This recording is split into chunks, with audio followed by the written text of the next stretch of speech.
क्या करना है इसे? नहीं करोगे भाई, नहीं करोगे प्लीज।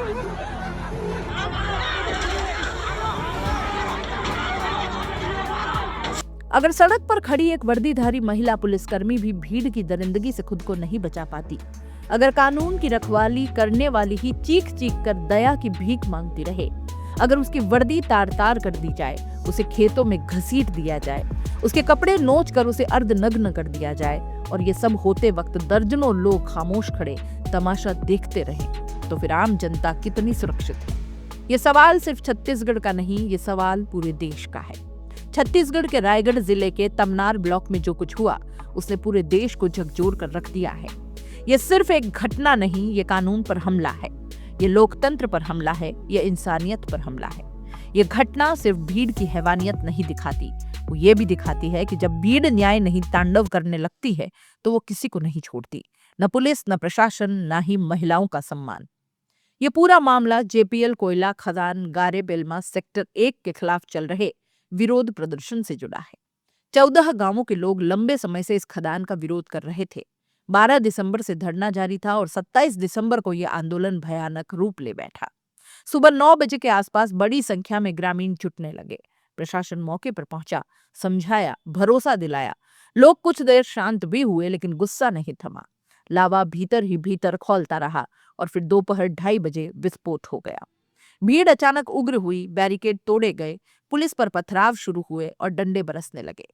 पुलिस वाले घायल हुए, महिला पुलिसकर्मी घायल हुई, वाहनों में आग लगा दी गई, सरकारी बसें जलाई गई, जीपें फूकी गई और एम्बुलेंस तक नहीं छोड़ी।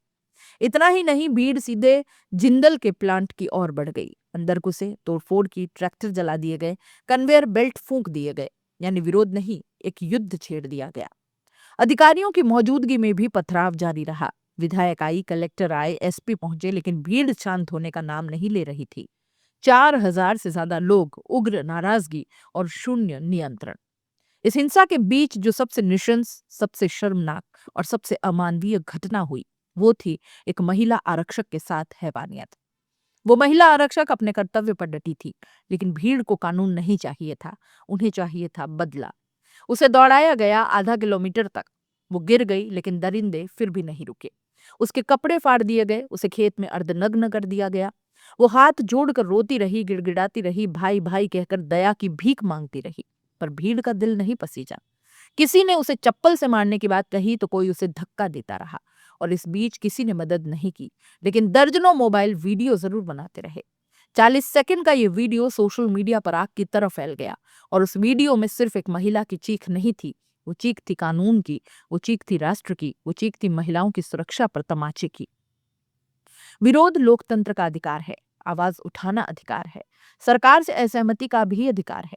लेकिन क्या इसका मतलब ये है कि भीड़ कानून से ऊपर हो जाए? क्या इसका मतलब ये है कि पुलिसकर्मियों को पीटा जाए? क्या इसका मतलब ये है कि महिला पुलिसकर्मी को अर्धनग्न कर दिया जाए? अगर आंदोलन के नाम पर महिलाओं की इज्जत उतारी जाएगी, तो फिर यह आंदोलन नहीं, गुंडागर्दी है। यह विरोध नहीं, क्रूरता है। यह अधिकार नहीं, अपराध है। आज सबसे बड़ा सवाल यही है कि जब एक महिला पुलिसकर्मी को भीड़ नंगा करने की हिम्मत रखती हो, जब उसे खेत में घसीटने से डर न लगे, जब उसे मारने, अपमानित करने, नीचा दिखाने में झिझक न हो, तो ये सिर्फ एक घटना नहीं, चेतावनी है। क्या पुलिस इतनी कमजोर हो गई है? क्या प्रशासन इतना लाचार हो चुका है? क्या कानून सिर्फ अब किताबों में रह गया है? ये घटना सिर्फ एफआईआर, गिरफ्तारी और कार्रवाई तक सीमित नहीं रहनी चाहिए। ये एक मिसाल बननी चाहिए। ऐसे दरिंदों को सख्त सजा होनी चाहिए, ताकि कोई फिर वर्दी पर हाथ उठाने की हिम्मत न करे, कोई भीड़ के नाम पर कानून को कुचलने की जरूरत न करे, और कोई महिला फिर ऐसी दरिंदगी का शिकार न बने। छत्तीसगढ़ के तमनार में जो हुआ, वो सिर्फ एक हिंसक विरोध नहीं, वो एक सभ्यता की हार थी, वो इंसानियत की हार थी, कानून की भी हार थी। लेकिन अगर अब भी देश खामोश रहा, अगर अब भी सिस्टम ने सख्ती नहीं दिखाई, तो ये हार स्थायी हो सकती है। आज सवाल सिर्फ कोयला खदान का नहीं, आज सवाल देश के कानून, पुलिस की प्रतिष्ठा और महिला के सम्मान की रक्षा का है।